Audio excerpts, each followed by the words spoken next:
Nah itu betul. Meskipun bukan anak kandung kita ya, betul. tapi sayangnya kita Pira kue ya, nggak dapat gaji gitu ya. Betul banget. Gitu kurang lebihnya. Tapi berarti kalau karyawan ini mohon maaf ya sebelumnya memang dari semuanya anak yang kurang mampu atau ada yang ini juga? Semuanya sih ya kurang mampu. Semuanya gitu. Anak-anak putus sekolah, janda juga ada gitu ya. Ya begitulah. Keren sih. Nah kan kita dalam Quran juga kita harus selalu ini ya Teh berbagi terhadap orang-orang yang kurang mampu ataupun yang membutuhkan bisa dibilangnya. Doanya panjang betul. Kemarin juga saya sempat ngobrol bahwa memang ketika kita berdoa nih terhadap Tuhan, tapi terkadang ketika kita mau berbagi kepada orang-orang yang kurang mampu, maka kita harus minta doanya tuh kepada mereka karena aminnya dari mereka itu loh yang didengar betul. Aduh ini tuh aku tuh selalu salut gitu ya atau apresiasi terhadap orang-orang yang kayak mau memanusiakan manusia ya bisa dibilangnya, mengangkatkan kalau orang-orang kayak apa sih dia kayak ada mungkin beberapa orang kayak jijik banget ya dengerin sama orang yang kayak gini, ataupun kalau sekarang kan kita lagi pemerintah setempat juga ngini orang yang berkebutuhan khusus gitu kan. Nah sekarang itu seneng banget ada beberapa kayak perusahaan juga yang kayak udah mulai merekrut yang seperti itu karena kan mereka juga punya apa ya namanya kesetaraan yang sama. Iya betul. Di kami ada satu yang ikut pelatihan juga kemarin dan disabilitasnya di apa ini namanya tunarungu iya betul. Dan dia ternyata jauh lebih pintar daripada yang normal gitu ya. Jadi yang lain mau belajar bisa seminggu, dia sehari langsung. Sehari bisa. Karena mungkin fokus ya. Iya betul. Yang normal kan banyak ya distraksi gitu. Sananya ya. Kalau dia fokus. Jadi satu hari dia langsung bisa luar biasa. Tapi emang itu keajaibannya, spesialnya dari seorang anak luar biasa ya. Mereka seperti itu. Keren banget sih. Ini berarti backstory-nya luar biasa banget nih dari Teh Elisa ini ya. Berawal dari anak yang mungkin minta-minta ya bisa dibilangnya, tapi punya keinginan atau punya niat, kenapa enggak kita coba aja untuk ajak bareng-bareng gitu ya dengan skill. Nah skill kita juga berarti Teh Elisanya juga punya niat, kenapa skill juga enggak dikembangkan ya Teh. Betul. Karena kita semakin mengajarkan orang tuh kita semakin ahli betul. Iya, malah kalau kita punya skill tapi enggak kita asah, udah lupa. Iya betul. Berarti kalau skill ini tuh udah dari lama, apakah setelah masuk di perusahaan itu diajarkan atau gimana Teh? Kalau passion kecantikan memang saya suka dari dulu. Dari dulu, dari dulu sebelum jadi budak korporat juga udah suka di kecantikan. Jadi udah belajar make up, udah belajar potong rambut, udah belajar soal kecantikan tuh memang belajar. Tapi waktu itu mah buat diri sendiri ya. Karena kan memang kalau waktu itu mau meeting harus catokan dulu, beli dulu gitu kan. Betul.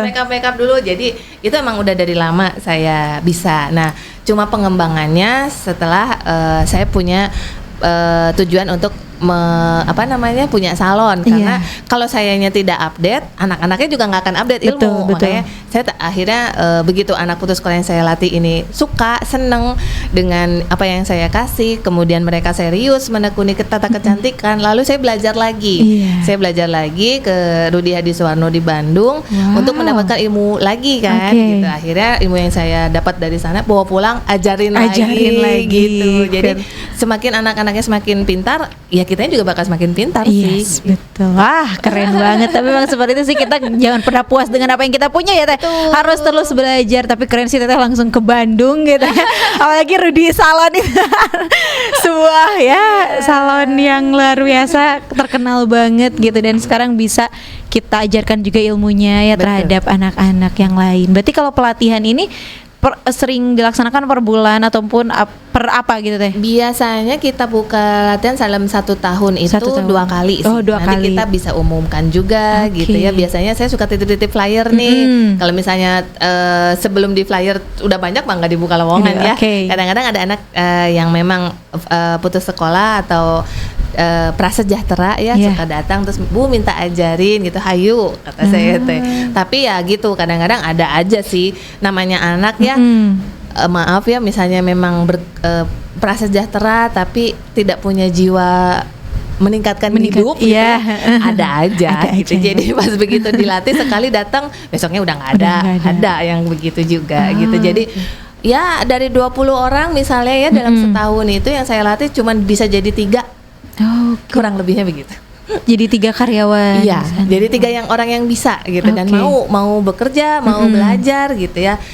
Sisanya mah ya gitu aja. Jadi datang cuma ngarepin kok kapan dapat duitnya katanya. Iya, betul. Ada aja yang kayak gitu ya, pasti sih. Gitu. Karena gitu sih kalau orang yang kayak berpikirnya yang penting kita dapat duit tanpa mau belajar terlebih dahulu mah ya. Tidak mau berproses. Iya. Berarti dari si pelatihan itu langsung menjadi karyawan atau kayak Teteh juga membebaskan kalau kalian contohnya yang penting kalian udah punya skill, kalian ke yang lain juga silakan. Boleh. Jadi saya nggak yang menuntut pokoknya harus kerja di saya harus gitu. Mengabdi gitu ya. Enggak sih. Tapi biasanya saya bukakan untuk link marketingnya ya.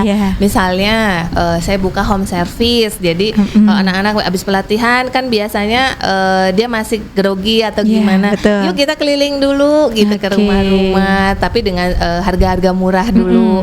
Nanti setelah dia sudah kompeten, sudah kelihatan bisa, saya sertifikasi. Tapi sertifikasi ini juga kan nggak gratis. Jadi ketika dia melakukan perawatan keliling, itu uangnya nggak semuanya saya kasihkan ke dia. Simpen dulu sampai mencukupi budget sertifikasi, baru saya sertifikasi tuh anak. Jadi kalau dia mau keluar kemana-mana, udah bawa ijazah.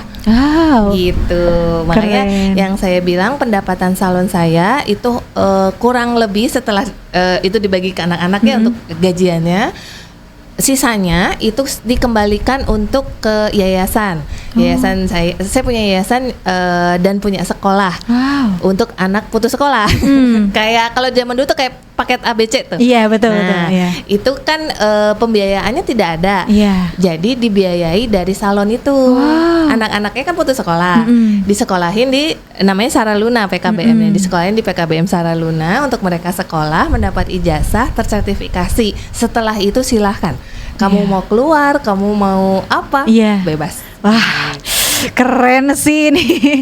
Jadi tidak hanya membuka mungkin kayak lowongan pekerjaan untuk ya Kadita Litekernya sendiri, tapi memberikan peluang usaha untuk yang lain gitu kan. Tapi itu yang kerennya sih Teh, karena kan mungkin kalau aku lihat ada beberapa perusahaan yang kayak udah kalau kamu udah dilatih di sini, udah kamu di sini aja gitu, nggak usah kayak yang lain gitu. Dipatok aja gitu. Tapi kayak mencoba untuk ya udah nggak apa-apa. Mereka juga mungkin bisa dibilang dunianya masih luas gitu ya, masih perlu untuk kayak siapa tahu gitu kan, kayak mereka udah bisa menjadi contohnya nanti bisnis woman-nya gitu kan yang lain. Tapi kan tidak akan pernah lupa dengan apa kebaikan itu kita. Yang saya akan karena nanti mungkin saya kan juga nggak akan hidup terus selamanya ya. Dan saya harap juga ketika nanti talitanya memang sudah tumbuh dewasa, bukan saya mengharap belas kasihan dari mereka ya, tapi minimal mungkin ada beberapa orang yang mendoakan dan merangkul anak saya pula untuk bisa tumbuh dan berkembang. Gitu sih. Leona Ruri seorang ibu dan juga aduh ini mah benar-benar harus ini nih sebagai pelaku usaha kita harus seperti itu. Jadi jangan mengharapkan ketika kita buka usaha itu kita dapat kayak yang penting kita dapat omset, kita dapat keuntungan gini-gini, jangan kayak gitu. Yang penting kita juga harus berbagi karena rezeki kita juga rezeki orang lain ya Teh. Betul sekali. Wah, luar biasa nih Teh Elisa, ini baru awal nih ya kita. Baru awal nih, aku belum masuk ke produk-produknya, belum masuk ke apa saja yang ada di sana. Udah speechless duluan. Karena keren sih Teh, aku tuh suka amazing sama kayak kayak pelaku usaha, apalagi dia perempuan. Karena kan saya juga perempuan, jadi jiwa seorang perempuan itu tuh kayak wow, semakin kita harus seperti ini gitu. Luar biasa. Tapi kalau ini alamatnya ada di mana Teh? Kita beralamat di Perum Almina Regensi, dekat Polres Kota. Sebelahnya persis. Dekat ada perumahan Polres. Polres tuh di sana ya, di Sukarindik. Sukarindik. Di Sukarindik sebelahnya persis. Oke, di sana sebelahnya banget Polres. Jadi aman. Tapi kalau ke sana harus pakai helm ya. Takut ada tilangan. Takut tiba-tiba ditilang apalagi dekat Polres. Jadi gampang kan, nggak ada. Tiba-tiba ini mah langsung nih pengadilannya ke Polres. Bener. Jadi ikut upacara ya. Betul. Wah, luar biasa. Jadi buat kalian nih warga Kota Tasikmalaya yang belum tahu gitu ya, nanti kita bakal ngobrol perihal produknya di segmen kedua nih Teh ya. Kalau sekarang aku pengen lebih tahu dulu karena aku dikasih tahu ternyata gitu Talita Care ini mempekerjakan orang-orang yang mungkin kalau orang lain mah memang ya rata-rata udah punya ijazah atau apapun itu gitu ya, tapi berawal dari seperti tadi anak-anak yang putus sekolah dijadikan sebagai karyawan gitu. Wah, luar biasa.